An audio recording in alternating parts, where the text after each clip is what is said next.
हरे कृष्णा।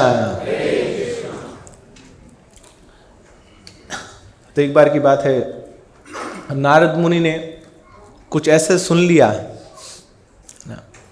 भगवान गीता में बताते हैं 6 अध्याय के 47वें श्लोक में, योगी नाम अपि सर्वेषाम मद्गतेनंतरात्मना श्रद्धावान भजते यो माम स मे युक्त तमो मता।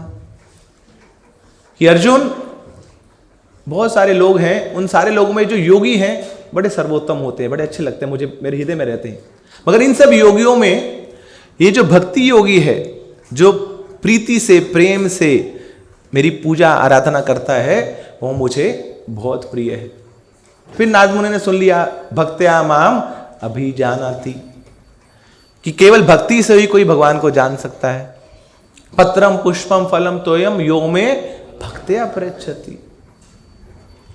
और फिर नारद मुनि ने जिनको इंस्पिरेशन दी थी व्यासदेव जी को, वही व्यासदेव जी अपने भागवत में बताते हैं, मन्ने धना विजन रूप तप शुतोजस स्तेज प्रभाव बल पौरुष बुद्धि योगा नाराधनाय भवन्ति परस्य पुंसो भक्त्या तुतोष भगवान गजयूथ पाया।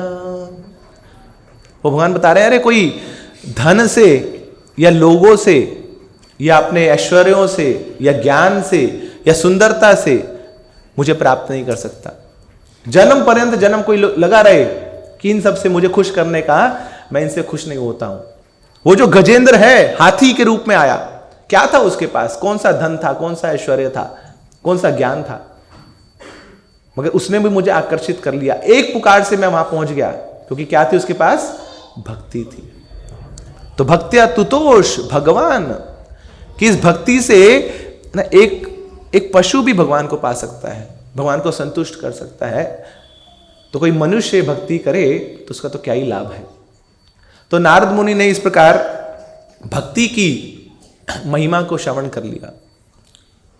अब उसके बाद तो नारद मुनि की जो नसों में एक अलग सा ही उत्साह जागृत हो गया कि मुझे ढूंढना है कि सबसे सर्वोत्तम भक्त कौन सा है, who is the top most devotee. उनसे मैं भक्ति सीखूंगा, उनसे मैं प्रेरणा लूंगा।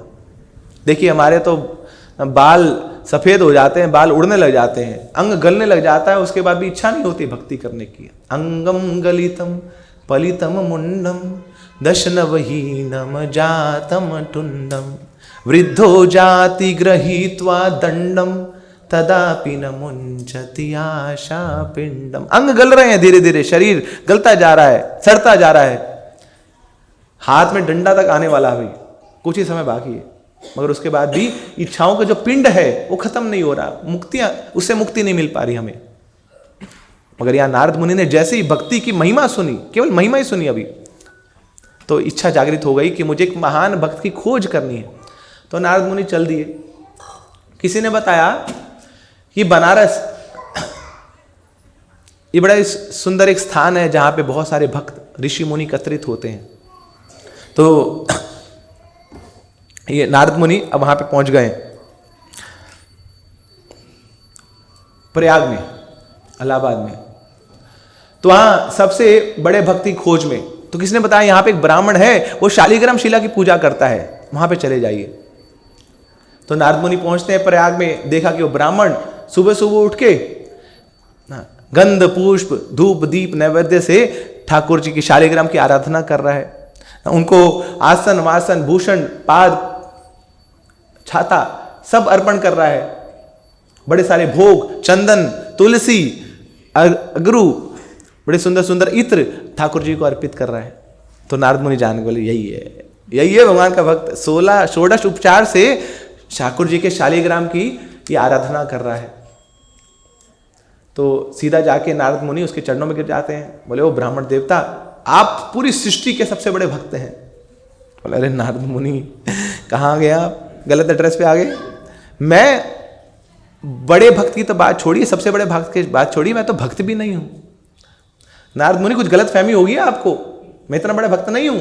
अरे साल भर में एक बार, साल में एक दिन मैं शालिग्राम की पूजा करता हूं, और वो दिन आज है, और आज ही आपने मुझे देख लिया, ये तो मेरा सौभाग्य है। कई बार होता है ना ऐसे, हम सेवा कर रहे होते हैं तो उस दिन किसी ने देख लिया, किसी सीनियर डिवोटी ने देख लिया, बोलो फिर बाद में बर्थडे आया तो ग्लोरिफिकेशन कर दिया, अरे प्रभु जी क्या सेवा करते हैं, दिन रात लगे रहते हैं, खून पसीना बहा गया। अरे तो अंदर अंदर सोच रहा है अरे भैया एक ही दिन था वो, सबसे आगे, बाकी दिन तो सबसे आगे लाइन में खड़ा होता हूँ मैं प्रसाद पाने के लिए, उस दिन पता नहीं क्या हुआ ना, मन जागृत हो गया तो मैं प्रसाद बांटने लगे। तो बोलते नारद मुनि you have caught me though at the right time but that is only once in my lifetime, once in a year, मैं एक बार ही आराधना करता हूँ, आज वो दिन है आपने पकड़ लिया, तो मैं कोई बहुत बड़ा भक्त नहीं हूँ। अच्छा नारद मुनि बोलते फिर आप बताओ ना, भक्ति तो करते हो तो आपको पता होगा कि संसार का सबसे बड़ा भक्त कौन सा है, मुझे बताइए। तो फिर वो ब्राह्मण बोलता है कि हाँ आप चले जाइए, दक्षिण भारत में चले जाइए, वहां पे एक राजा है जो 108 शालिग्राम की आराधना करता है, और केवल अकेला नहीं करता, सबके साथ करता है, पूरी प्रजा के साथ करता है। मैं तो अकेला शालिग्राम की पूजा कर रहा हूं, मगर ये जो राजा है पूरी प्रजा के साथ आराधना करता है, मैं केवल एक शालिग्राम की आराधना कर रहा हूं, वो 108 शालिग्राम शिलाओं की आराधना करते हैं। तो वहां पूछते पूछते पूछते पूछते नारद मुनि पहुंच गए, तो रास्ते में जा रहे हैं, नारद मुनि बजाए बिना राधिका रमण नामे, तो हरि का नाम लेते लेते अब नारद मुनि दक्षिण भारत पहुंच गए। थोड़ा सा इको कम कर सकते हैं। तो वहां पहुंचे नारद मुनि दक्षिण भारत में, तो देखा कि राजा के सामने 108 शालिग्राम शिलाएं पड़ी हैं और वो उनकी आराधना कर रहे हैं। तो नारद मुनि जैसे ही आके देखते हैं उनको तो चरणों में गिर जाते हैं राजा के, अरे आप हैं सबसे बड़े भक्त ना, इतनी सारी शालिग्राम शिलाओं की आप आराधना कर रहे हैं।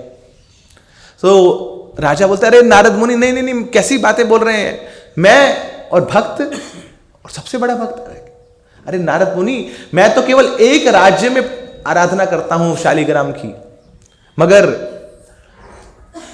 बाकी बहुत सारे भक्त हैं जो अलग अलग राज्यों की आराधना करते हैं। तो अभी बताइए किसके पास जाऊं, अगला एड्रेस क्या है मेरा। तो वो जो राजा है, पहले ठीक था, तो राजा है वो जाते हैं, सॉरी नारद मुनि अब जाते हैं। अब राजा ने बताया कि कहाँ जाऊं मैं, राजा ने से पूछा कहाँ जाऊं मैं, तो राजा बोलते कि आप चले जाइए, आप इंद्र के पास चले जाइए। ये जो इंद्र हैं ये केवल एक राज्य के नहीं, ये पूरे इंद्रलोक के साथ मेरे ठाकुर जी की आराधना करते हैं। मेरे पास तो केवल 108 शालिग्राम शिला है, इंद्र के पास तो 1008 शालिग्राम शिला है।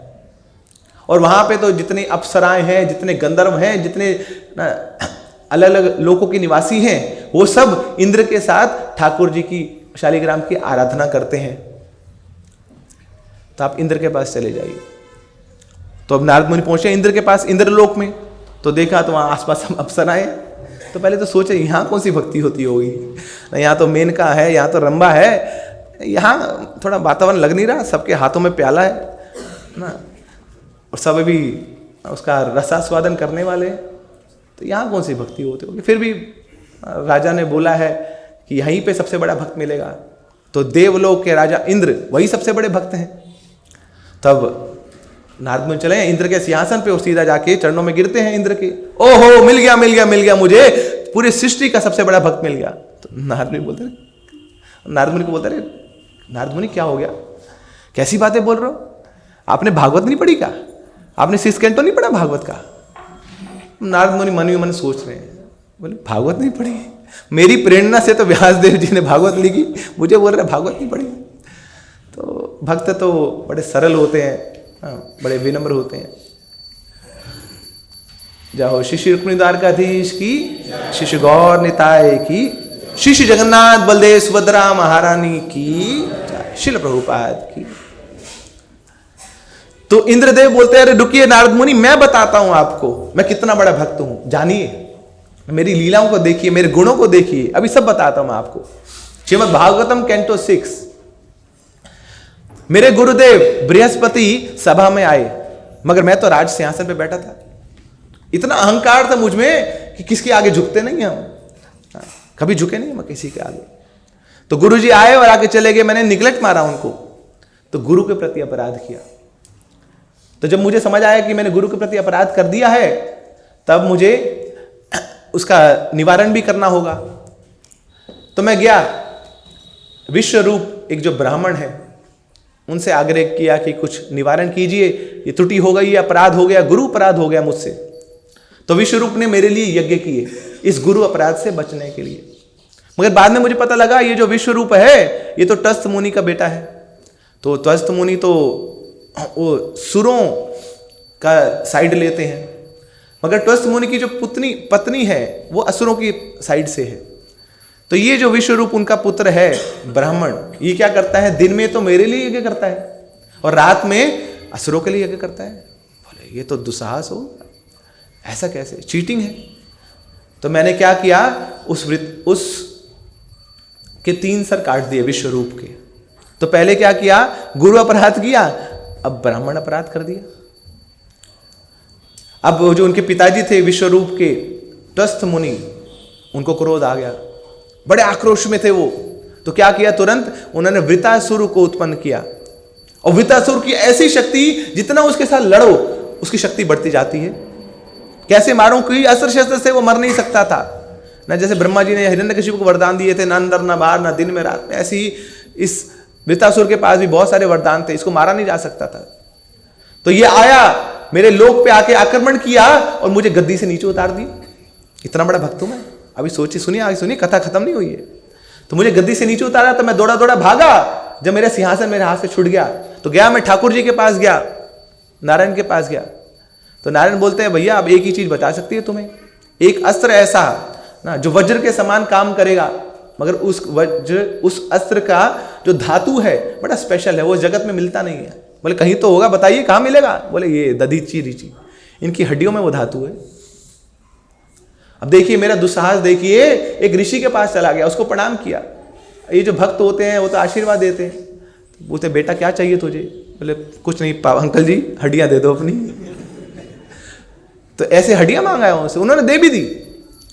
तो फिर आगे चल के वृतासुर से युद्ध हुआ, मुझे राज सिंहासन से उसने निकाल दिया।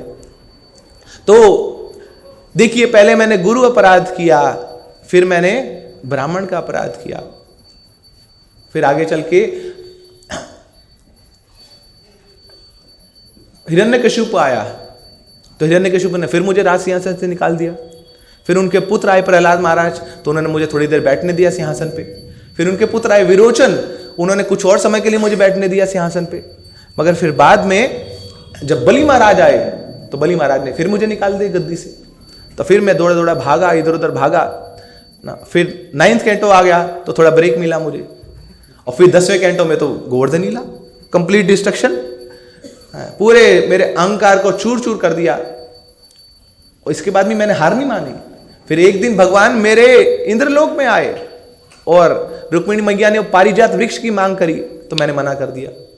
तो देखिए नारद मुनि, कोई और प्रूफ चाहिए क्या कि कितना बड़ा भक्त हूं मैं। समझ गए जी, मैं बड़े महान भक्त हैं। अगला एड्रेस बता दो आप, कहां जाए, कौन है सबसे बड़ा भक्त। तो इंद्र बोलते हैं, मैं बताता हूं नारद मुनि, ये जो ब्रह्मा जी है ना, ये सबसे बड़े भक्त हैं। ब्रह्मा जी के पास जाइए आप। नारद बोले वो तो बड़ा ही पास का मामला उनके साथ, तो पिताजी है मेरे ब्रह्मा जी, उन्हीं से तो मैं आया हूं। तो सीधा जाके ब्रह्मा जी के चरणों में गिर जाते हैं नारद मुनि, बोलते हैं जय हो, ओम ब्रह्मदेवाय नमः, ओम ब्रह्मदेवाय नमः। आप हैं पूरी सृष्टि के सबसे बड़े भक्त, आपसे बड़ा भक्त कोई है क्या। अरे नारद मुनि क्या बोल रहे हैं आप, ऐसा क्यों बोल रहे हैं। अरे देखो जितने भी जीवात्मा हैं सब योनिजा हैं, सब योनि से आए हैं, सबके माता पिता हैं। मगर आप जो हैं, आपके कोई माता पिता नहीं है, आपके माता पिता तो साक्षात ये नारायण है ना, उन्हीं के नाभि से आप उत्पन्न हुए हैं। तो इस प्रकार आप बहुत बड़े भक्त हैं। और साथ में आप तो ये जो ब्रह्म संप्रदाय है उसके अधिष्ठाता भी हैं, आप फाउंडर हैं ब्रह्म संप्रदाय के। तो आप सृष्टि के सबसे बड़े भक्त हैं। और आपने तो सृष्टि की रचना करी है, भगवान ने आपको ये आदेश दिया है कि आप सृष्टि की रचना कीजिए, प्रजा को आगे फैलाइए। तो नारद मुनि बोलते हैं, ब्रह्मा जी बोलते अरे नारद मुनि क्या बताएं आपको, सब कुछ भागवत में छिपा है। कैंटो 10 चैप्टर 13 ब्रह्म विमोहन लीला। अरे आप मुझे भक्त बोल रहे हो, अब देखो भक्त क्या ऐसा होता है, ऐसा होता है क्या भक्त कि मैं टेस्ट करने पहुंच गया उस भगवान को। किसी ने मुझे उनका हुलिया बताया था, बरहा पीडम नटवर वपु कर्णयो कर्णिकारम बिभ्रदवास कनक कपिशम वैजयंतीम च मालाम रंध्राण वेणु अधर सुदया अपूर्यन गोपवृंदई वृंदारमणम स्वपदरमणम प्राविशद गीत कीर्ति। ये है भगवान जिनके सिर पे मोर मुकुट है, वैजयंती माला उन्होंने धारण करी हुई है, शिवत्स का तिलक है, उनके मार्क है उनके ऊपर, पीतांबरी वस्त्र वो पहनते हैं। ऐसे हैं ठाकुर जी। तो मैं ब्रज में आया उनका दर्शन करने के लिए, ढूंढने के लिए कि कहाँ है मेरे अधिपति, जिन्हें मुझे रचना करने को बोला है, वो मेरी रचना जिसने करी है, मैं उनका दर्शन करना चाहता हूं। तो उस समय लाला छोटे थे, तो देखा तो एक छोटा सा बालक दिखा वहां पे, वो घिरा हुआ है बच्चों से, अलग अलग गोपों से, और क्या कर रहा है, वहां पे पार्टी चल रही है, सब अपने बक्से खोल रहे हैं और खा रहे हैं। तो अपना अपना खाए तो समझ आता है, मगर क्या कर रहे हैं, ये जो मधुमंगल है ये लड्डू खाता है, बोल तो कृष्णा बहुत मीठा है, बड़ा टेस्टी है, तू भी खा इसको। इधर मंडली पत्र आता है, रसगुल्ला निकालता है, वो खाता है, कृष्णा ये नहीं खाया तो कुछ नहीं खाया तूने, ये बंगाली स्वीट भी फेल है इसके पास, ये तू खा के देख, अरे अलग ही आनंद है इसका। तो सब जूठा कर करके खिला रहे। तो ये ब्रह्मा जी का दिमाग चमक गया, बोले ये भगवान है।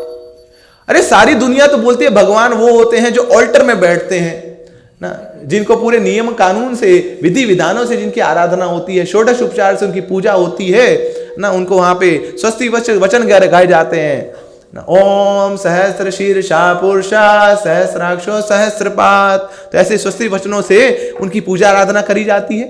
और ये क्या कर रहे हैं लोग, झूठा खिला रहे हैं। अरे ये भगवान नहीं है, गलत एड्रेस दे दिया मुझे, गलत व्यक्ति के बारे में बता दिया। ये भगवान हो सकते हैं क्या? ये छोटा सा बालक पहले तो, दूसरा इसको जूठन खिला रहे हैं, तीसरा इसके कपड़ों पे ये गाय का गोबर लगा हुआ है, रज लगी हुई है, मूत्र लगा हुआ है। भगवान ऐसे होते हैं क्या? अरे भगवान के लिए तुम्हारे सुंदर सुंदर सुनहरी वस्त्र, रेशमी वस्त्र बनाए जाते हैं ना, लाखों लाखों रुपए लगाए जाते हैं उनका श्रृंगार करने के लिए। तो भगवान ऐसे होंगे यहाँ पे मिट्टी में पड़े ना, ये भगवान नहीं हो सकते। तो नारद मुनि ऐसा भक्त हूं मैं कि अपने भगवान को नहीं पहचान पाया, उनके प्रति मैंने अपराध कर दिया। और तो और भक्त की बात छोड़िए, मैं तो एक साधारण मनुष्य भी नहीं हूं जिसके पास कोई नीति हो, कोई सदाचार हो। अरे अपनी पुत्री से आकर्षित हो गया, सरस्वती के पीछे पीछे दौड़ रहा था मैं। ऐसे होते हैं भक्त। भक्त आते हैं तो दूसरे तीसरे महीने में इनको 4 नियम बता जाते हैं, 4 रेगुलेटरी प्रिंसिपल्स, है ना। तो यहां तो अपनी पुत्री को मैंने नहीं छोड़ा। तो ऐसी ऐसी लीलाएं करके मैं बैठा हूं, अभी भी कुछ और प्रूफ चाहिए क्या कि मैं कितना बड़ा भक्त हूं? तो नारद बोले पापा जी ये बातें तो मुझे पता नहीं थी आप, मगर आप ही बताइए, अब अगला एड्रेस बताइए, कहां जाऊं मैं? तो ब्रह्मा जी पूछते हैं अच्छा मेरे पास किसने भेजा तुम्हें? बोले इंद्र ने भेजा। बोले देखो इंद्र ने भी गड़बड़ियां करी, हम सब देवता हैं, करते रहते गड़बड़ी। टू अर्न इज ह्यूमन, तो गलती तो हो गई, मगर इंद्र ने जो गलती करी उसका लाभ देखो क्या मिला। इंद्र ने ये जब इतनी वर्षा करी, भगवान ने गोवर्धन लीला करी, गोवर्धन जी को उठाया, तो खूब इंद्र ने जब जी भर के अपना पूरा रेगुलेटर ऑन करके वहां पे वर्षा करी। उसके बाद भी एक बूंद वहां नीचे नहीं गिर पाई पाने की, कोई भी ब्रजवासी गीला तक नहीं हुआ। सब वहां पे उस गोवर्धन के नीचे अपना सौभाग्य लूट रहे हैं, 7 दिन 7 रात बिना किसी डिस्टर्बेंस के, बिना किसी डिस्ट्रैक्शन के उनको अपने इष्ट का दर्शन हो रहा है। उनके लिए तो लॉटरी थी। तो जब इंद्र ने गलती करी तो ब्रजवासियों को मिला दिया कृष्ण से, मगर मैंने जब गलती करी, जब ब्रह्म विमोहन लीला हुई, तो मैंने क्या किया कि ये जो लाला थे, मुझे लगा कि ये तो टेस्ट करता हूं कि असली में कृष्ण है कि नहीं। तो मैंने इनके सारे दोस्तों को पहले चुरा लिया, उसके बाद इनकी सारी गैयों को चुरा लिया। मगर ये लाला ने क्या किया, अपने आप को उन समय मैनिफेस्ट कर दिया। जितने गोप चुराए थे उतने सारे गोपों में अपना विस्तार कर लिया, जितनी सारी गैया चुराई थी उतनी सारी गैयों में अपना विस्तार कर लिया। तो क्या किया इन्होंने, मेरे कारण क्या हुआ, मैंने तो ब्रजवासियों को कृष्ण से दूर कर दिया। इंद्र ने ब्रजवासियों को मिला दिया कृष्ण से गलती करके, और मैंने गलती करके ब्रजवासियों को कृष्ण से दूर कर दिया। ऐसा दुस्साहसी हूं मैं, ऐसा बड़ा क्रिमिनल हूं मैं, तो खाक भक्त हूं मैं। तो बताइए, आप ही बताइए ब्रह्मा जी ना, चतुर्मुख हैं आप। हमने तो यही सुना था, ब्रह्मा बोले चतुर्मुखे कृष्णा कृष्णा हरे हरे। अरे आपके मुख से तो वेद निकले हैं, सारे वेद आपके मुख ही से तो निकले। तो अब ये बता दीजिए कुछ सत्य वचन कि मुझे सबसे बड़ा भक्त कहाँ मिलेगा। तो वो अब ब्रह्मा जी बताते हैं कि जाइए कैलाश पे जाइए। कैलाश में बैठे हैं शंभु शिव जी, वही सर्वश्रेष्ठ भक्त हैं। इतनी महिमा है उनकी।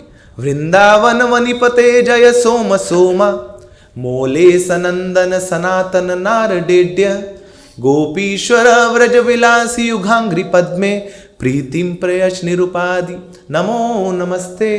तो विश्वनाथ ठाकुर पाद महिमा गा रहे हैं शिव शंभू की, शिव जी की। वृंदावन वनिपते, देखिए कितने बड़े ने कैलाश के अधिपति हैं शिव जी। सोम सोम सोम मोले, कि क्या किया हुआ उन्होंने, उनका जो चेहरा है वो सोम की भांति है ना, चंद्र मुख कमल ना, मुख चंद्र, कि उनका जो मुख है वो चंद्रमा के समान है, इतना सुंदर उनका मुख है। अब सोचिए चंद्रमा के ऊपर क्या है, एक और चंद्रमा, तो that is icing on the cake, चंद्र मोले। तो उनकी सुंदरता इतनी बढ़ जाती है, ही सो ब्यूटीफुल। अभी हम गए थे थोड़े समय पहले नाथ द्वारा, तो वहां पे शिव जी की इतनी विशाल है ना उनका विग्रह स्थापित किया हुआ है, वो दूर से दिख जाता था, and is just seeing like this. ऊपर देख रहे हैं अपने कृष्ण को ना, अपने इष्ट को दर्शन कर रहे हैं, बट उनका दर्शन करते करते, उस सुंदर रूप का दर्शन करते करते ही खुद इतने सुंदर हो गए। मतलब ऐसा लगेगा आपको, दूर से आप देखते जाएंगे ना, अब आपकी सारी डिस्ट्रैक्शन दूर हो जाएगी, एक ही डिस्ट्रैक्शन बचेगी, वो है शंभू। ही सो ब्यूटीफुल, बहुत दूर से आपको दिख जाएंगे, और जितने रास्ते आप चलते जाएंगे बस आपके उनसे नजर हटाने का मन नहीं करेगा। So beautiful. तो सोम मोले, और क्या करते हैं शिव जी ना, गोपीश्वर व्रज विलासी युगांग्री पद में, कि ये जो वृंदावन के गोपियों के ईश्वर जो हैं कृष्ण और श्रीमती राधा रानी, उनके चरणों की प्रीति दे सकते हैं ये।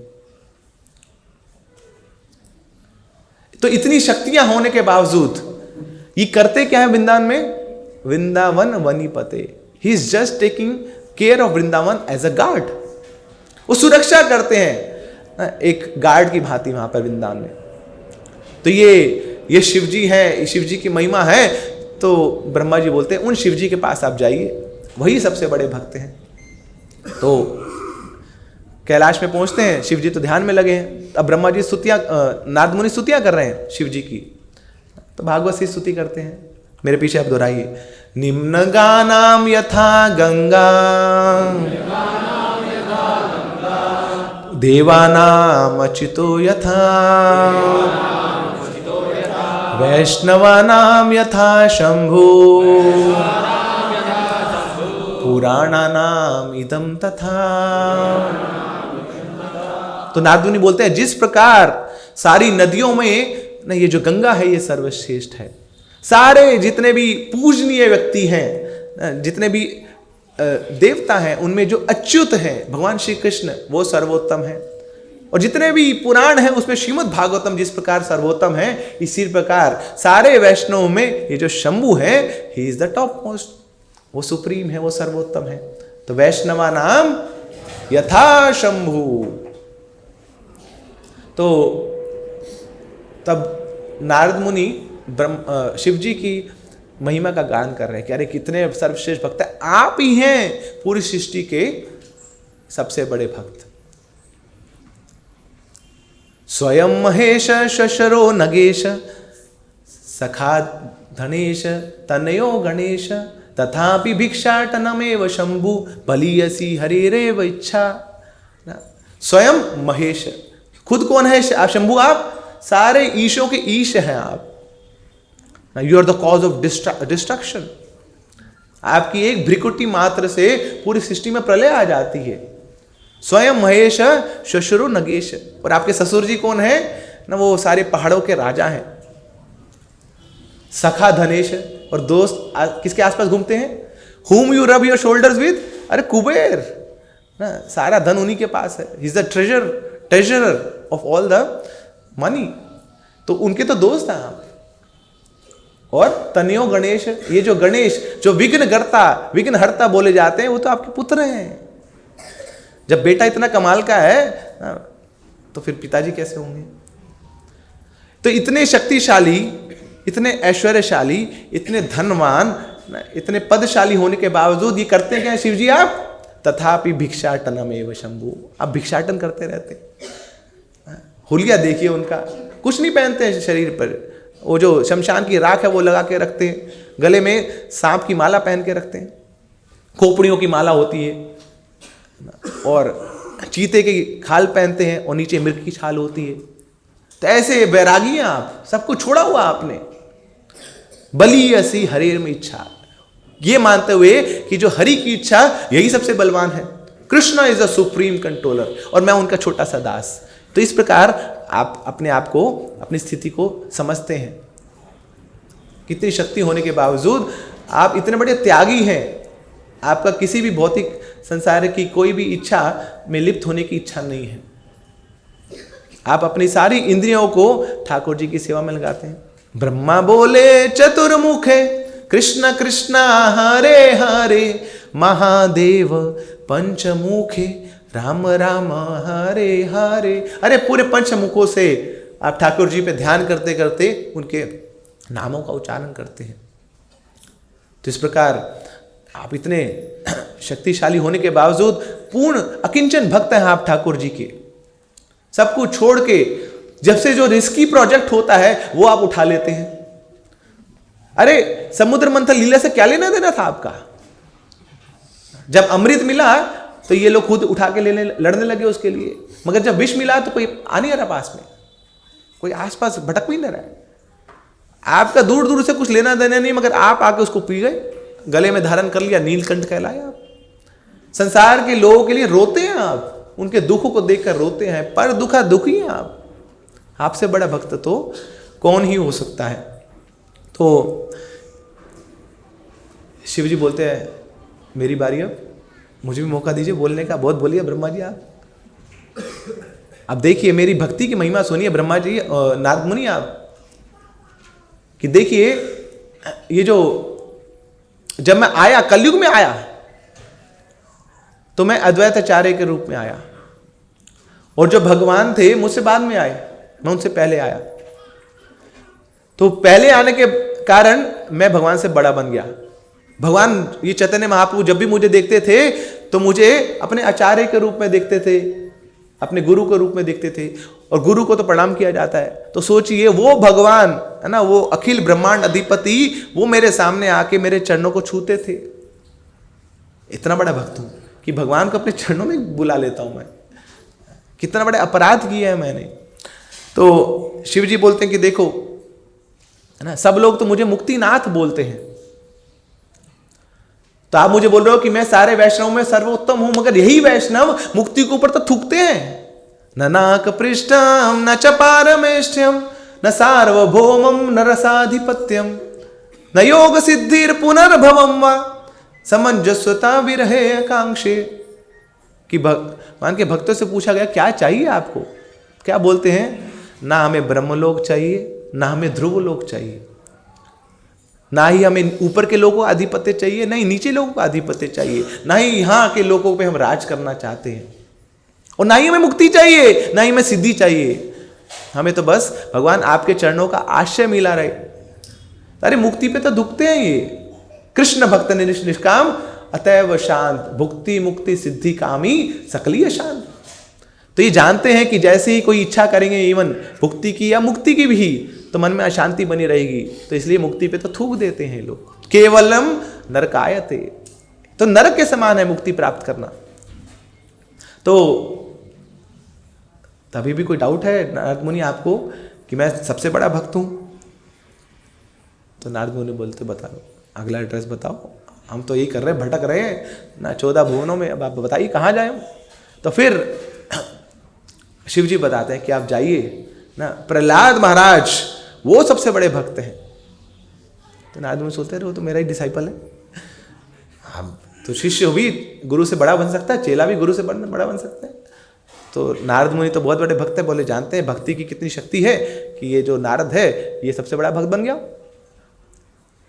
तो नारद मुनि ने क्या किया था, प्रहलाद महाराज की माता को भागवत सुनाई थी और उस समय प्रहलाद महाराज गर्भ में थे, तो गर्भ में ही वो भागवत को सुन रहे। तो 9 महीना जब गर्भ में हो गया तो भागवत का केवल 1 कैंटो ही खत्म हुआ था। अभी अब सब बुला रहे भैया प्रहलाद महाराज बाहर आओ, 9 महीना हो गया, 10 महीना हो गया, बाहर आओ। बोले अभी कैसे बाहर आए, अभी तो पार्टी खत्म नहीं हुई हमारी, यात्रा गई है बीच में और बीच में आपको बुला ले वापस, कितना अनमने मन से वापस आएंगे। बोले अभी तो शुरू हुआ भैया हमारा, अभी तो कथा कीर्तन शुरू हुआ है, अभी तो आनंद लूटने का समय, अभी कैसे आ जाए। तो यहाँ पे अंदर बैठे रहे प्रहलाद महाराज कयादू के गर्भ में, बोले मैं नहीं आ रहा। तो 100 साल तक भागवत चलती रही, तब जाके पूरे जो स्कंद है खत्म हुए, तब जाके फिर अब प्रहलाद महाराज बाहर आते, बोले अब ठीक है, नाउ आई एम सेटिस्फाइड, है ना। अब ये जो कलयुग है, खैर वो तो सतयुग में थे, मगर बोले अब ये जो आसुरी प्रवृत्ति है मुझे प्रभावित नहीं कर पाएंगी, अब मैं भागवत सुन के आया हूँ, भागवत को हृदय में धारण करके आया हूँ, अब सामने कोई आ जाओ, अब तो मेरे पास बुलेट प्रूफ जैकेट है, अब डर नहीं है किसी बात का, कोई भी सामने आ जाए। तो इस प्रकार इतने बड़े भक्त हैं ये प्रहलाद महाराज। भागवत मैंने नहीं सुनाई, मगर हाँ भागवत सुन के तो कोई भी शक्तिशाली हो सकता है। तब नारद मुनि जाके बोलते हैं प्रहलाद महाराज को कि अरे देखो, अरे नहीं, छोटे हैं आप मगर भक्ति में बहुत बड़े हैं कि 5 साल के होते होते ही आपने भगवान को अपने सामने बुला लिया। तो प्रहलाद महाराज बोलते क्या कर रहे हैं गुरुजी, कैसी बातें बोल रहे हैं। अरे चेला कितना भी ना पांडित्य दिखा ले, वो तो गुरु का शिष्य ही रहता है। अगर जो कुछ मैंने सीखा भी है ये तो केवल आपका प्रसाद है, त्वत् प्रसादात। मेरे पास अपनी कोई शक्ति नहीं है, मेरे पास अपनी कोई भक्ति नहीं है, आप ही की कृपा जो है जो सामने दिख रही है मेरी भक्ति के रूप में। तो नारद मुनि बोलते अरे क्या बताऊं प्रहलाद, इतना टॉर्चर हुआ तुम्हारे साथ। देखिए दुनिया वाले मारे तो माता पिता बचाए, माता पिता मारे तो कौन बचाए। खुद के पिता तुम्हारे वो लगे हुए थे तुम्हें जान से मारने के लिए, पहाड़ों से गिराया तुम्हें, सांपों के बीच में डलवा दिया, हाथी के नीचे कुचलवा दिया, समुद्र में डलवा दिया, अग्नि में डाल दिया, तुम्हें क्या कुछ नहीं किया तुम्हारे पिता ने तुम्हें मारने के लिए, मगर तुम तो बिल्कुल फोकस थे। व्यवसात्मिका बुद्धि समाधि विधीयते, तुम्हारा मन कभी विचलित नहीं हुआ, कृष्ण भक्ति से दूर नहीं हुआ, तुम बड़े लगे रहे अपने ठाकुर जी की भक्ति में। प्रहलाद महाराज बोलते अरे नारद मुनि मेरा जन्म तो राक्षस कुल में हुआ है। तो नारद मुनि बोलते अरे यही तो है कि राक्षस कुल में जन्म होने के बावजूद आप इतने बड़े भक्त बन गए, तो आपकी महिमा तो और फैल गई। तब नारद मुनि बोलते देखो आप ऐसे हृदयी भक्त हैं भगवान के कि जहां पे भगवान ने कभी सोचा भी नहीं था वहां से भगवान को आपने बुला लिया। स्तंभे सभायाम न मृगम न मानुषम, कि उस खंबे से भगवान को निकलना पड़ा और ऐसा अद्भुत रूप दिखाना पड़ा ना, अद्भुत रूपम ना, जो पहले कभी हुआ ना कभी होगा। नरसिंहदेव का रूप ठाकुर जी ने प्रस्तुत किया केवल और केवल किसके लिए, तुम्हारे लिए। सत्यम विधातुम निज भृत्य भाषितम, अपने भक्त की वचनों को सत्य करने के लिए ठाकुर जी ये करने को भी तैयार हैं, खंबे से निकलने को तैयार हैं, आधा नर आधा सिंह का रूप लेने को तैयार हैं। ऐसे महान भक्त हैं प्रहलाद महाराज आप ठाकुर जी की। तो प्रहलाद महाराज बोलते ठीक है, अब आपने नरसिंह देव की बात उठाइए, उसी पे चर्चा कर लेते। अब मैं आपको बताता हूं कितना बड़ा भक्त हूं मैं। ये जो आप बोल रहे हो ना कि इनको मैंने बुलाया, ठीक है मेरे कहने पे आ गए होंगे नरसिंह देव, मगर मैंने किया क्या उनका। भक्त वो होता है जो सेवा करता है, मैंने क्या सेवा करी उनकी, मैं तो ऐसे देख रहा था बस उनको, आओ जी आओ तुम करो पूजा करो जा करो, मैं तो जाके गोदी में बैठ गया उनकी, ये पूजा करी थी, ये सेवा करी थी मैंने। अरे वो आए अतिथि के रूप में आए, अतिथि मतलब बिना अतिथि के कहीं भी प्रकट हो गए वो। अब अतिथि देवो भव, अतिथि की तो देवता के समान पूजा होती है, मगर मैंने क्या पूजा करी उनकी। अरे कोई घर में गेस्ट आता है कम से कम पानी का गिलास तो पूछते हैं उससे, पानी की बात तो बाद में आएगी, पहले कम से कम बैठने का स्थान तो देते हैं। मैं तो वही भूल गया, वो ठाकुर जी आए हैं वहां पे मेरे घर में आए हैं, तो मैं तो बस हक्का बक्का होकर देख ही रहा था उनको, मैंने बैठने को भी नहीं पूछा।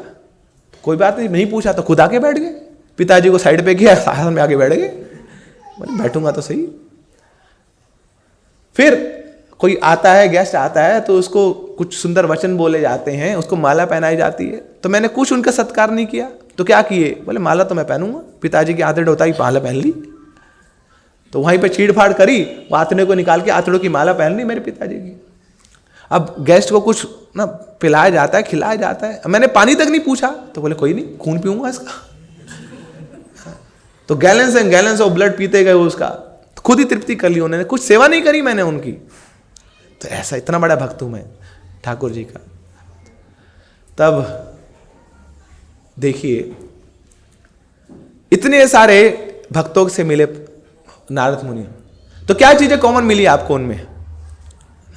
कौन कौन से भक्त मिले, एक बार रिकैप करते हैं। सबसे पहले किससे मिले? वो प्रयाग के ब्राह्मण से मिले, उसके बाद दक्षिण भारत के राजा से मिले, उसके बाद इंद्र से मिले, ब्रह्मा से मिले, शिव जी से मिले और प्रहलाद महाराज से मिले। तो सब में क्या कॉमन मिला आपको?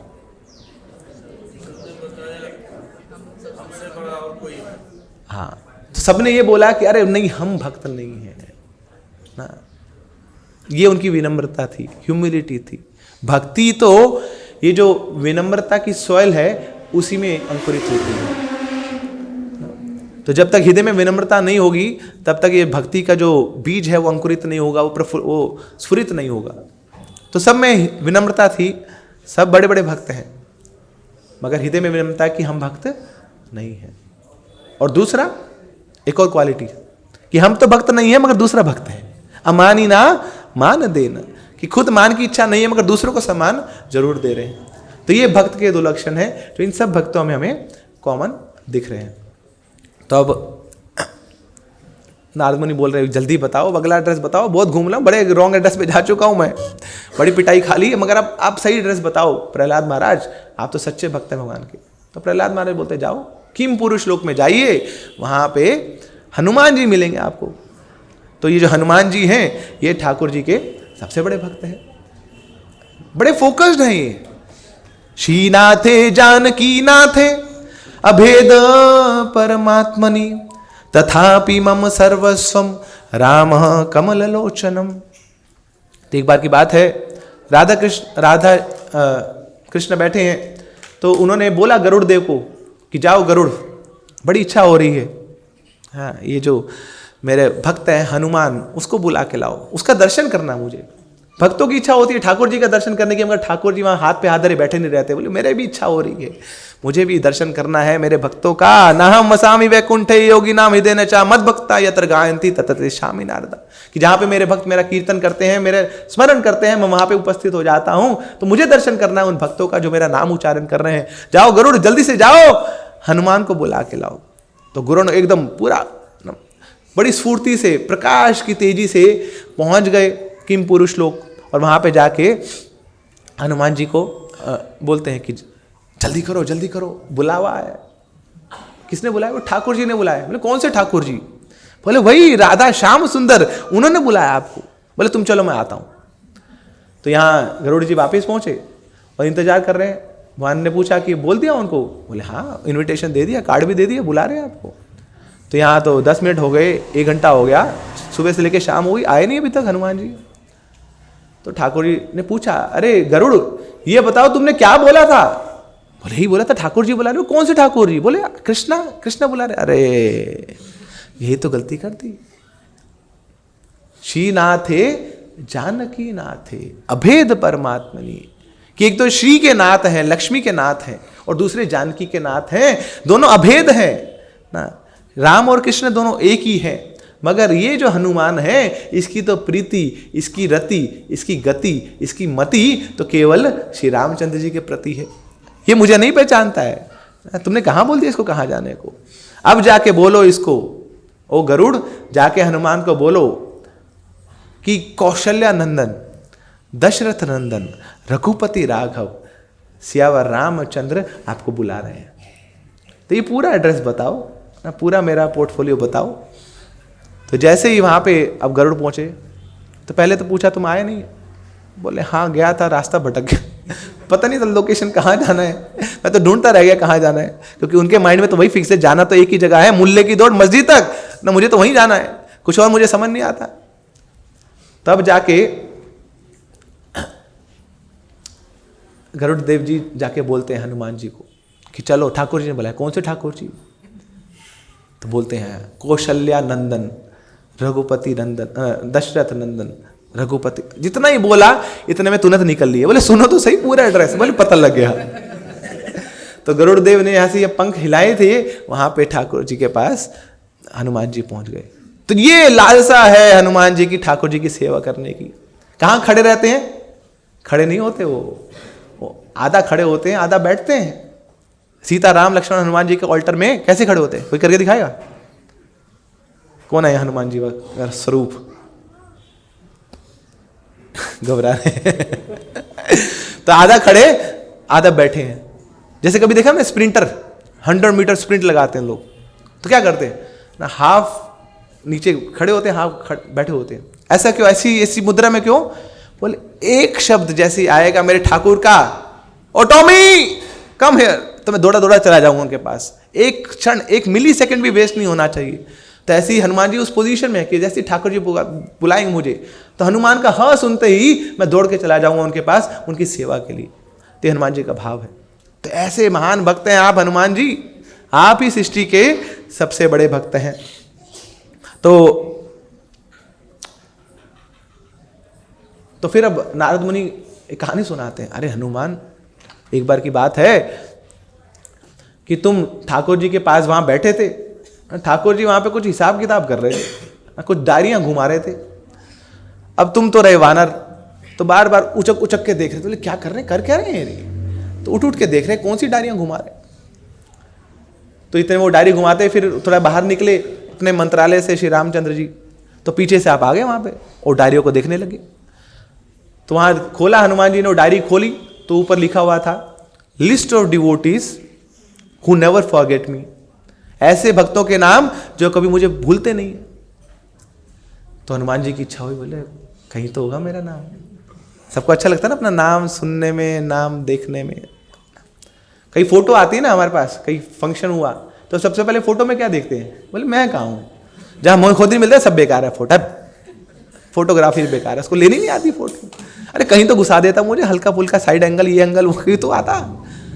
पता नहीं कौन कौन से लोग कैमरा दे देते हैं, ऐसे आ जाते हैं सब लोग। तो अब हनुमान जी थोड़ा ढूंढ रहे, बोले कहीं तो होगा। तो पहला पन्ना पलटा, नाम नहीं है। दूसरा पलटा, नाम नहीं है। तीसरा पलटा, नाम नहीं है। आखिरी पन्ने पहुंच गया, नाम नहीं। बोले किस साइड से भी लिखा होगा, जो जिल्द होती है वहीं पे कहीं लिखा होगा, छुपा के लिखा होगा, कॉन्फिडेंशियल डिवोटी हूँ। तो पूरा घुमा लिया, कहीं पे नाम ही नहीं मिला। तो बड़े मायूस हो गए। बोले कुछ कमी रह गई थी क्या सेवा में? सब कुछ तो दिया है ना, क्या कुछ नहीं किया? पूंछ तक जलवा ली, इतना बड़ा समुद्र पार करके चला गया, क्या कुछ नहीं था मैं? हल्का फुल्का कहीं नाम तो लिख लेते, छोटा लिख लेते, कोई की कोड वर्ड में लिख देते, एच लिख देते, कुछ लिख देते, मैं समझ जाता, कहीं नाम नहीं है मेरा। तो बड़े परेशान है हनुमान जी। इतने में ठाकुर जी आ गए तो तुरंत हनुमान जी वहां पे जाके बैठ गए। तो यहाँ तो दारियाँ हिली पड़ी हैं। तो रामचंद्र जी देख के बोलते हैं, हनुमान कुछ तो कलाकारियाँ करी हैं तुमने।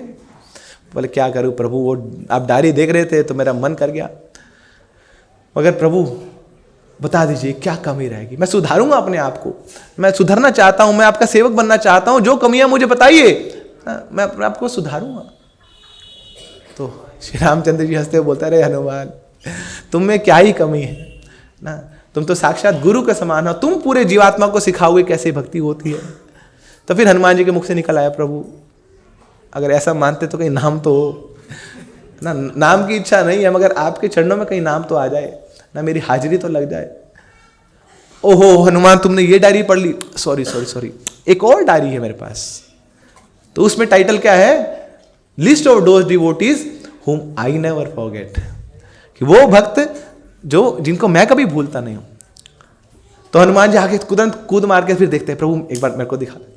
तो वहां देखा तो पहले पेज पे पहला जो अक्षर है वो है हनुमान, पहले पेज पे दूसरा अक्षर हनुमान, पहले पेज पे आखिरी, तो पूरी डायरी हनुमान के नाम से भरी हुई। तो फिर रामचंद्र जी बोलते, अरे हनुमान तुम अपने मुख से मेरे नामों का उच्चारण छोड़ नहीं सकते, तो मैं अपने हृदय से तुम्हारे नामों का उच्चारण कैसे छोड़ सकता हूं। तो सक्री देव प्रपन्नो यस्तवा स्मृति च याचति, अभयम सर्वदा तस्मै ददामि एतत् व्रतम मम।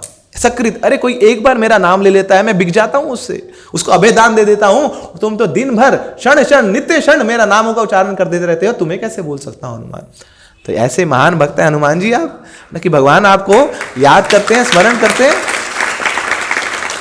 मनोजवम मारुत तुल्य वेगम जितेंद्रियम बुद्धिमताम वरिष्ठम। मनोजवम ना, बहुत बुद्धिमान है आप, मारुति के समान आप भागते हैं, तेज दौड़ते हैं, इतनी शक्ति है, इतना वेग है आपके पास। बुद्धिमताम वरिष्ठम, जितने भी बुद्धिमताम लोग हैं, जितने भी इंटेलिजेंट लोग हैं, उसके सुप्रीमली इंटेलिजेंट है आप।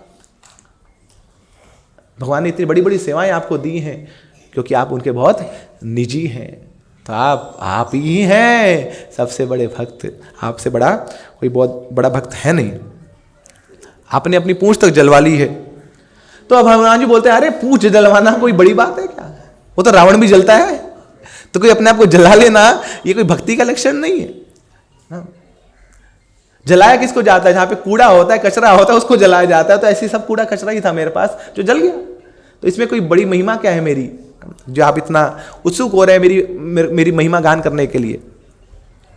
तो देखिए अब नारद हनुमान जी बोलते हैं, नारद मुनि, रूप गोस्वामी ने बताया है कि असली में जो सबसे बड़ा भक्त होता है, जो भक्त होता है, भगवान उसको कभी छोड़ते नहीं है। मगर मुझे देखिए, ये जब युद्ध पूरा हुआ, रामायण का युद्ध पूरा हुआ, भगवान अयोध्या चले गए, तो 60 बिलियन मंकीज उनको साथ ले गए, मुझे यहां छोड़ गए। कोई भक्त हूं मैं भक्त होता तो साथ जाता ना, उनके साथ रहता, मुझे तो दूर कर दिया, उन सब वानरों को साथ ले गए। तो कोई मेरी भक्ति का लक्षण है क्या?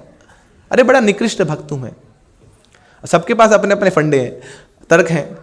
अब नारद में सोचो किसके सुनूं, क्या करूं मैं। तो अच्छा ठीक है, अब वो भी मान देते हैं भक्तों की बात, बोले ठीक है, अब आप बताइए अगला भक्त कौन सा है, अगली डेस्टिनेशन कौन है। तब हनुमान जी बोलते जाओ आप पांडवों के पास जाइए। ये पांडव बड़ी स्निग्धता से भगवान को प्रेम करते हैं और भगवान उनको कभी छोड़ते नहीं, हमेशा साथ रखते हैं उनको।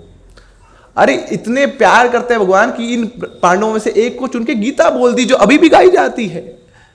और भगवान ने गीता में खुद बोला है कि अर्जुन मैं तुम्हें गीता क्यों सुना रहा हूं, भक्तो असी में सखा चेती, तुम मेरे भक्त हो ना, तुम मेरी चेतना में रहते हो, मैं तुम्हारी चेतना में रहता हूं। You are my confidential friend and devotee, इसलिए मैं तुम्हें गीता सुना रहा हूं। तो ये पांडव भगवान के बहुत ही निजी हैं, भगवान उनको बहुत प्रेम करते हैं। तो इन पांडवों के पास जाइए। तो ये जो युधिष्ठिर महाराज हैं, इनके चरणों का तो अभिषेक किया है भगवान ने, और अर्जुन के तो ड्राइवर बन गए भगवान, सारथी बन गए, इसलिए उनका नाम हो गया पार्थ सारथी। तो ये पांडवों की महिमा बहुत है, इनके पास जाइए। तो जरासंध का वध करने के लिए भगवान ने भीम को सहयोग किया, नकुल और सहदेव की पूजा आराधना करी। तो ये पांडव बहुत ही महिमा मंडित है। अब पांडवों के पास जब पहुंचते हैं नारद मुनि, तो पांडव बोलते हैं, अरे नारद मुनि आपको क्या लगता है हम भक्त हैं? अरे हम तो नेगेटिव प्रचारक हैं, हमारी कहानी कोई सुन लेगा ना तो धरती खिसक जाएगी उसकी। अरे हमारे इतने कुकृत्य हैं, हमारे पुराने जन्मों के इतने पाप हैं कि हमारे जीवन में दुख ही दुख है, बस कष्ट ही कष्ट हैं। और उसके कारण भगवान को बार बार हमारे पास आना पड़ता है सहयोग के लिए। भक्त तो वो होता है जो भगवान को सहयोग करे, उनकी सेवा में सहयोग दे, मगर हमें तो अपनी सेवा के लिए भगवान को बुलाना पड़ता है। वो लाक्षागृह में जब आग लगी तो हमने भगवान को पुकारा, जब हमें जमीन नहीं दी हमने भगवान को पुकारा। हमारी जो पत्नी है द्रौपदी, जब इसका वस्त्रहरण हो रहा था, इसका चीरहरण हो रहा था, तो हमने भगवान को पुकारा। हम तो पुकारते रहते हैं, वी आर जस्ट टेकर्स। भक्त तो होता है जो गिवर होता है, जो देता है अपने मन को, अपने वाणी को, अपने वचनों को, अपनी सेवा को, अपने शरीर को, जो देता है वो भक्त होता है। हमने तो केवल लिया ही लिया है, हम तो बस भगवान को पुकारने लगने जाते थे। दीन दयाल सुनी जबते तबते मन में कुछ ऐसी बैसी है, तेरे कहाए मैं जाऊं कहां, अब तेरे ही नाम की फेट कसी है। तेरे सहारो एक मलुक, ना ही मन में कोई दूजी जसी है। ए हो मुरारी पुकारी कहूं, अब मेरी हंसी नहीं तेरी हंसी है। ये तो हमारी प्रार्थनाएं होती हैं। भगवान अब लोग हम पे नहीं हंसेंगे, अब तुम्हारे भी हंसेंगे, बचाओ हमें। नहीं तो लोग क्या बोलेंगे कि देखो ये जो तुम्हारी भक्तिन थी द्रौपदी, इसको बीच यहां सभा में इसको निर्वस्त्र किया जा रहा है, तो लोग तो आप पे हंसेंगे ना। तो इसलिए हमें बचाओ। तो ये हमारी प्रार्थना है।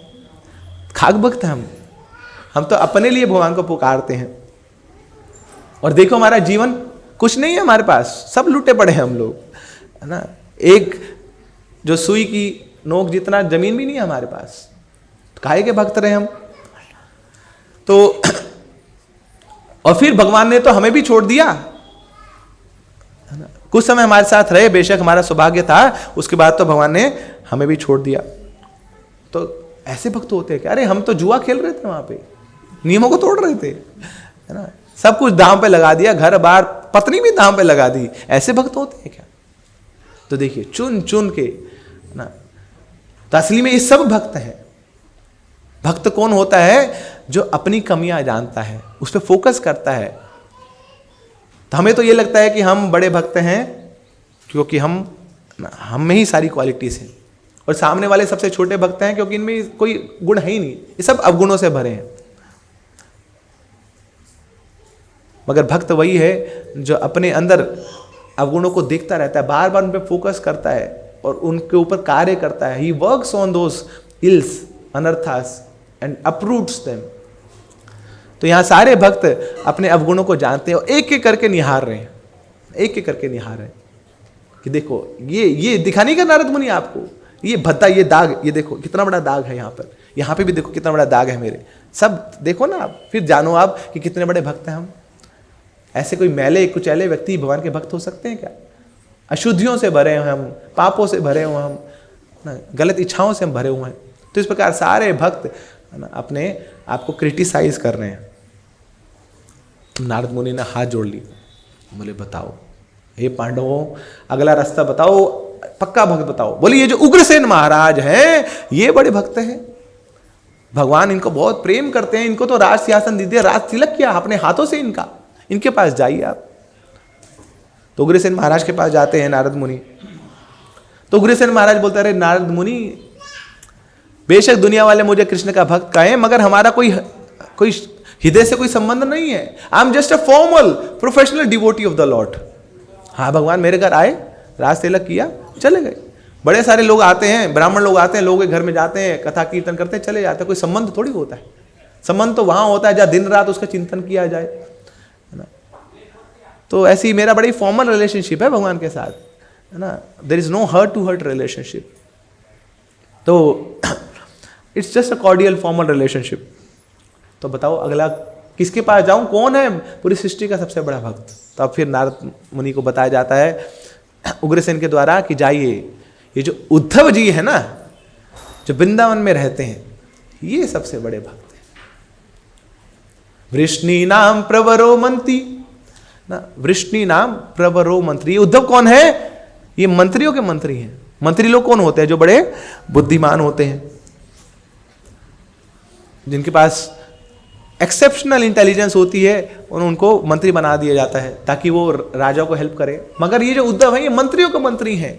जब मंत्री भी परेशान हो जाते हैं तो उद्धव जी के पास आते हैं। तो वृष्णि नाम प्रवरो मंत्री कृष्ण से दयिता सखा। और कौन है उद्धव जी? कृष्ण के सखा हैं। सखा कौन होते हैं?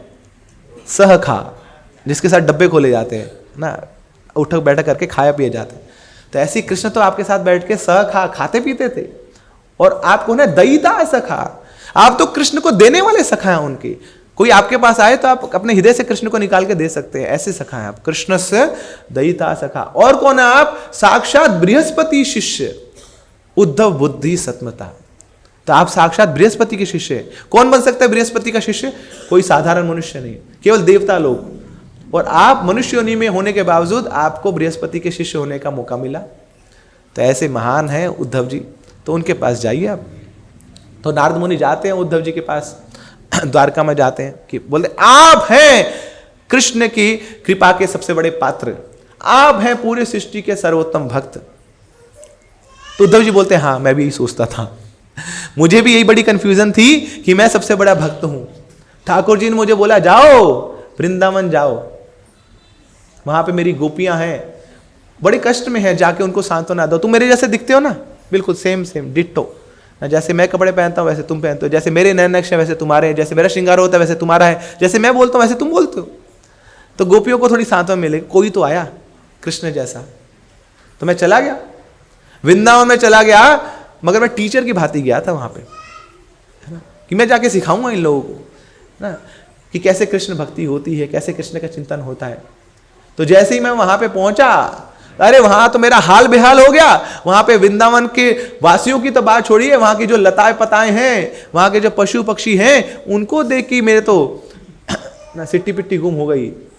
कितने महान भक्त हैं ये लोग।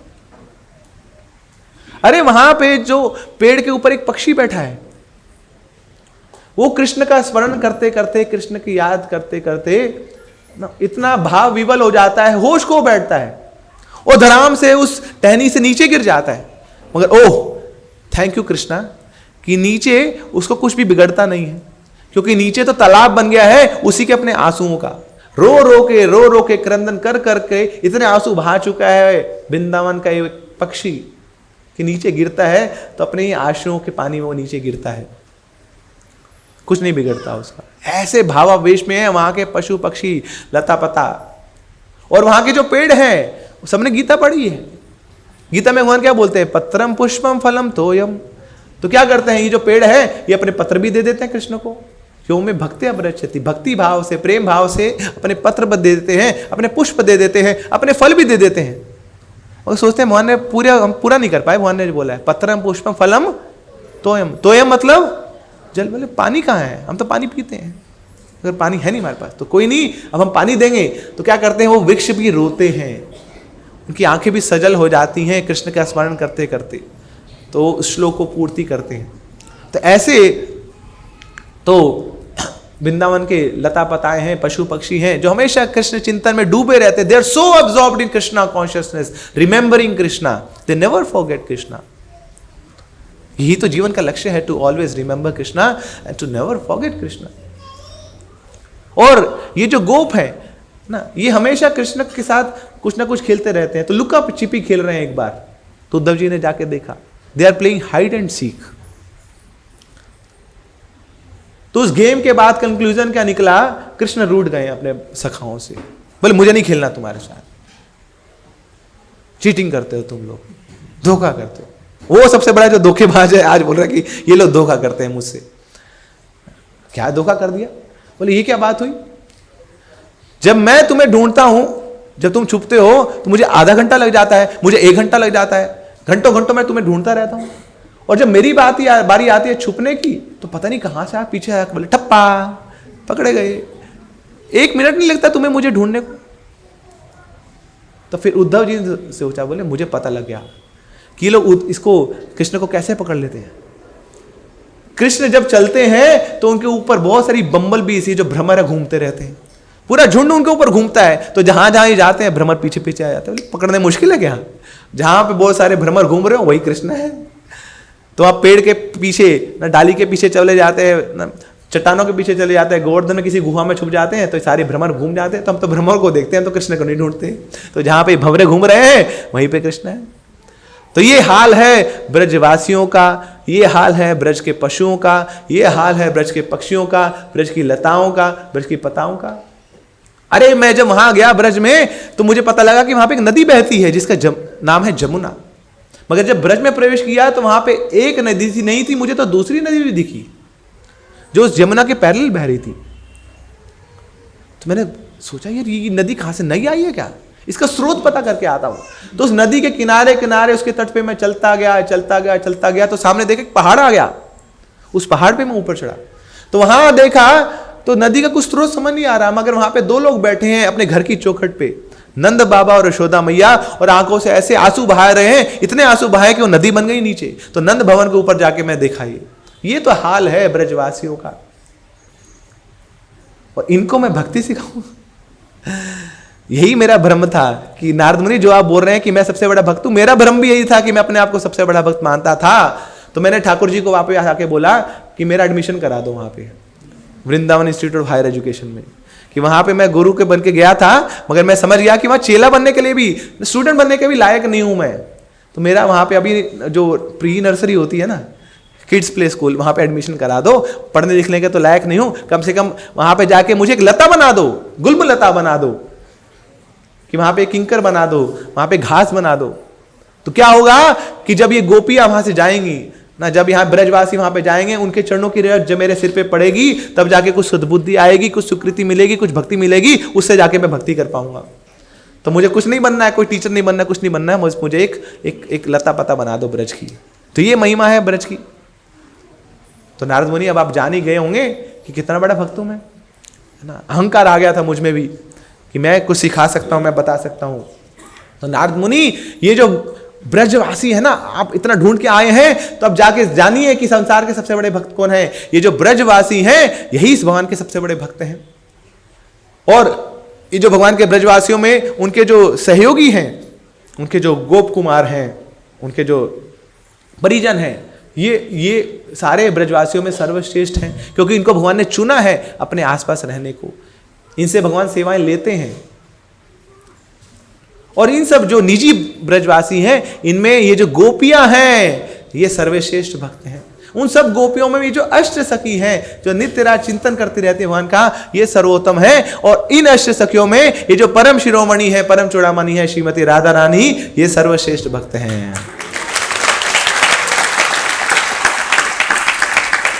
आराध्यते यया स राधा, राधे आराध्यते मया। अरे ये जो श्रीमती राधा रानी है, जो भगवान की अंतरंगा शक्ति है, भगवान बोलते हैं बेशक ये मेरी शक्ति है, मगर ये क्या करते रहती है, दिन रात मेरी आराधना करते रहती है। आराध्यते यया सा राधा। अगर किसी को आराधना सीखनी है ठाकुर जी, तो किससे सीखिए, श्रीमती राधा रानी से सीखिए। मगर वो राधा रानी क्या करती है, आराध्यते यया समया, उन राधा रानी की मैं आराधना करता हूं। तो इसलिए भगवान खुद बोलते हैं ना, डंका बजा के बोलते हैं। शास्त्रों में वर्णन आता है, मेरे पीछे आप दोहराइए। सत्यम सत्यम पुनः सत्यम, सत्यमेव पुनः पुनः, विना राधा प्रसादेन मत प्रसादात् न लभ्यते। तो भगवान बोलते हैं मैं सच बोल रहा हूं। तुम और सच बोल, बोले मैं सच बोल रहा हूं। बोले तुम झूठे, तुम सच बोल, मैं सच बोल रहा हूं। और इस सच को मैं बार बार बोल रहा हूं, सत्यम एवं पुनः पुनः। क्या सच बता रहे हैं आप, बताओ। बिना राधा प्रसादेन, कि बिना श्रीमती राधा रानी की कृपा के मेरी कृपा नहीं मिलने वाली है। मत प्रसादात् न लभ्यते,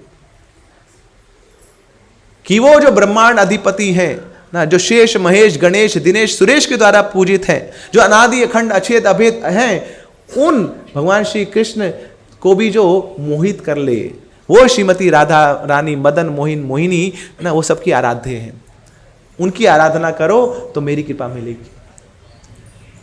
तो ये उद्धव जी बता रहे हैं कि राधा रानी की महिमा, कि नारद मुनि यहां पे आके आपकी जो खोज है वो खत्म होती है, कि श्रीमती राधा रानी जो वृंदावनेश्वरी हैं, जो ब्रजेश्वरी हैं, सुधेश्वरी हैं, वही पूरी सृष्टि की सबसे बड़ी भक्त है। और भगवान ने खुद घोषित किया है। फिर आपको बता दें कि हाँ, राधा रानी तो सर्वश्रेष्ठ भक्त हैं, राधा रानी भगवान की भक्ति देती है। मगर भगवान श्री कृष्ण ने बोला है कि ये जो राधा रानी का जो कुंड है, राधा कुंड, कोई इसको पूज ले, कोई इसके जल को का आचमन कर ले, अपने सिर पे धारण कर ले ना, तो उसको श्रीमती राधा रानी का प्रेम भी और मेरा प्रेम भी मिल जाता है। तो यही आज दिवस है कि आप लोग सोच रहे होंगे कि आज ये राधा कुंड का आविर्भाव दिवस है, तो हम कहाँ चले गए थे पूरे ब्रह्मांड को घूमने के लिए, पिकनिक मनाने के लिए। तो ये उसका औचित्य है कि हाँ, सारे संसार के जितने भी जीवात्मा हैं उनमें ब्रजवासी सर्वश्रेष्ठ हैं, सारे ब्रजवासियों में गोपियां सर्वश्रेष्ठ हैं, उन गोपियों में श्रीमती राधा रानी सर्वश्रेष्ठ है, और राधा रानी से भी ऊपर ये जो राधा रानी का कुंड है ये सर्वश्रेष्ठ है।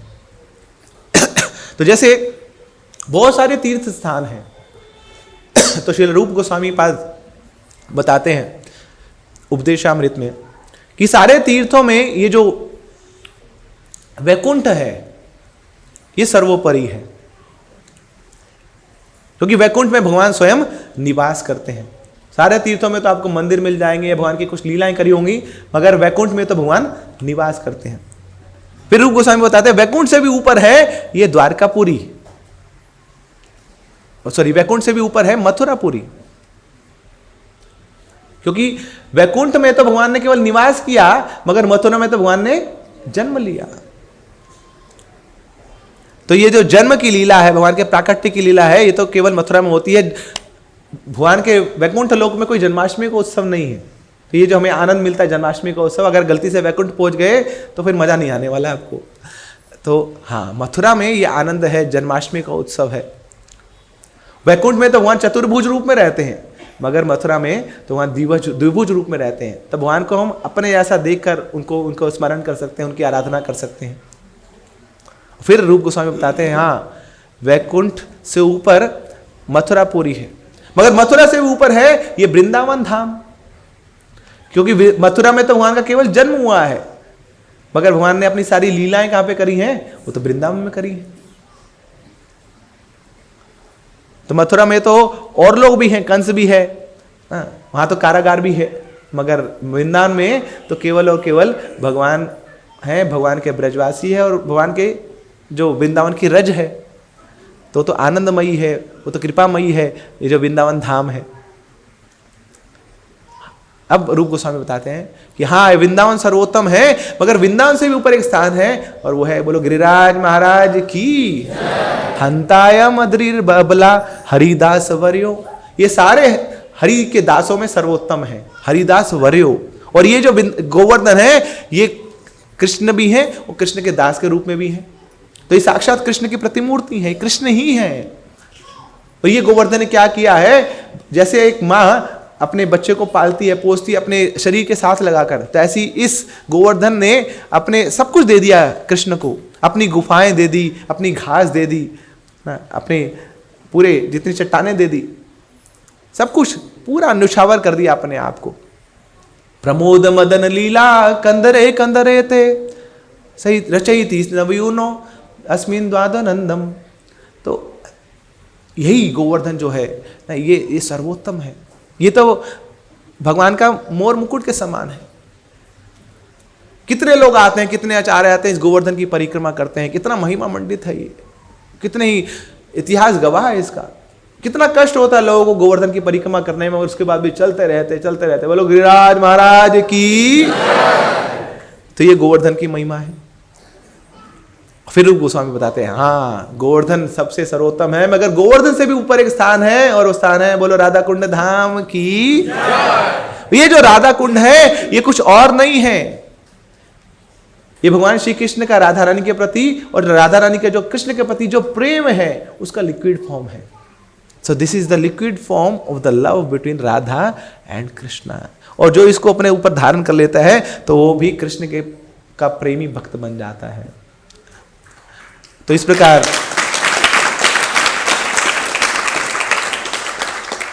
ये जो राधा कुंड है, ये पूरी सृष्टि का ना, चाहे वो मैनिफेस्टेड हो चाहे वो अनमैनिफेस्टेड हो, उसका सर्वोपरि स्थान है। इसलिए हमारे वैष्णव आचार्य वहां सालों साल आके वहां पे रोए हैं राधा कुंड के तट पर। राधा कुंड तट कुंज कुटीर, अपना कुटीर बनाया वहां पे। दिन रात सुबह शाम श्रीमती राधा रानी के नामों का उच्चारण करके, उनका स्मरण करके रोए हम। Raghunath Das Goswami 42 long years he was just weeping at the shore of Radha Kund. और फिर उनके हृदय से एक उद्गार निकलता है, मेरे पीछे आप दोहराइए। भजामि राधाम अरविंद नेत्रम स्मरामि राधाम मधुर स्मितस्याम वदामि राधाम करुणा भरद्राम ततो मनमन्यास्ति गतिर्न कापि। भजामि राधम अरविंद नेत्र, मैं उन श्रीमती राधा रानी का भजन करता हूं, उनकी आराधना करता हूं, जिनको जो नेत्र हैं वो कमल सदृश हैं। मैं उन श्रीमती राधा रानी का भजन करता हूं, जिनका जो हृदय है वो करुणा से भरा पड़ा है, ममता से भरा पड़ा है। मैं उन श्रीमती राधा रानी का भजन करता हूं, जिनकी जो सुंदर मुख पे जो स्माइल है वो किसी भी अनर्थ को दूर कर सकती है। और इन श्रीमती राधा रानी के अलावा मेरी गति ही क्या है और कोई आशा ही क्या है। एक जो छोटा बच्चा है उसके लिए माँ के अलावा और गति क्या है, कोई आशा ही क्या है। एक कपल है, बच्चा हुआ है अभी, तो अभी जो पेरेंटिंग लीव मिली थी पूरी हो गई पिताजी की 15 दिन की। अब उसके बाद ऑफिस जाने लगे, तो ऑफिस में जाते हैं तो बच्चे की याद तो रहती है। तो फिर रात को ऑफिस से आते हैं, तो आते ही पहले वाइफ को बोलते हैं मिलाओ ना, चिंटू से मिलाया ना मुझे। तो चिंटू को गोद में उठा लेते हो ना, चिंटू को फिर प्यार करते हो, मेरा रसगुल्ला, मेरे मीठा, मेरा तो बहुत प्यार कर रहे हैं पिताजी। और थोड़ी देर में फिर आवाज आती है, हो गया गड़बड़, सूसू पोटी कर दी उसने, बल्ला तू पकड़ इसको, सब गीला कर गंदा कर दिया। अच्छी, तो अब क्या करती है माँ, उस बच्चे को उठाती है, फिर जाके उसको नहलाती है, धुलाती है, साफ करती है, पाउडर लगाती है, पूरा सुगंधित कर देती है। और फिर जब वो बच्चा पिताजी के सामने आता है, फिर बोलता है, मेरा लल्ला, मेरा चिंटू आजा, मेरे पास आ जाना। और फिर पिताजी उसको उठाते हैं। तो ऐसे हमारे जो कृष्ण है ना, बड़े नियम कानून वाले हैं। ये यथा माम प्रपदन्ते ताम तथा भजामि, जैसा मेरा भजन करोगे वैसे ही मैं आपका भजन करूंगा ना। 20% दोगे मुझे तो 20% मैं दूंगा तुमको, simple as it is, equal proportion में। तो बेशक हम मंदिर आके भक्ति कर लेते हैं, मगर जब मंदिर के बाहर होते हैं तो वहां तो पाप ही करते हैं। तो भगवान की नजरों में तो सब पाप भी है, तो वो देखते रहते हैं, बोले अच्छा ना, बहुत यहाँ पे आके हरि बोल कर रहा है ना, वहां तो सारे काम बोल करके आ गया तू, यहाँ पे हरि बोल कर रहा है। तो कृष्ण तो सब जानते हैं, तो उसके अनुसार ही वो हमें देखते हैं ना, कि हाँ ये ऐसा है, ये वैसा है। मगर जो माँ है उसके हृदय में तो ममता है। माँ के लिए तो जो बच्चा है वो अपना है, टेढ़ा है पर मेरा है, अपना है। हाँ ये लोग कलयुग के वासी हैं, हाँ ये लोग माया में पड़े हुए हैं, हाँ ये लोग इंद्र तृप्ति करते हैं, मगर इन सब के अंदर एक चिंगारी है कृष्ण की सेवा करने की। जीवेर स्वरूप होए कृष्ण नित्यदास। तो माँ उस चिंगारी को देख लेती है और उस चिंगारी को में आग फूंक देती है।